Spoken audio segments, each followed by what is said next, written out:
একবার বৃন্দাবনে মহাশিব পুজোর আয়োজন করা হয়, আর তখন শিবলিঙ্গ নির্মাণ করার জন্য কৃষ্ণ রাধার বোন চন্দ্রাবলীকে সাহায্য করতে বলেন আর তার সঙ্গে প্রেমের নাটক করতে থাকে।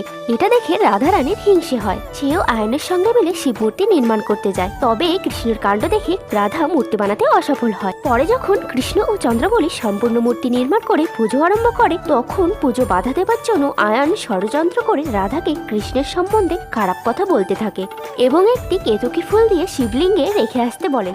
তখন রাধারানী হিংসার কারণে কেতকী ফুলটা শিবলিঙ্গে রেখে আসে এবং শিবলিঙ্গ শক্তিহীন হয়ে যায়। তখন রাধারানী বলেন এই ফুলটি চন্দ্রাবলী রেখেছে। তখন শ্রীকৃষ্ণ চন্দ্রাবলীকে বাঁচানোর জন্য সব দোষ নিজের ঘাড়ে নিয়ে নেন।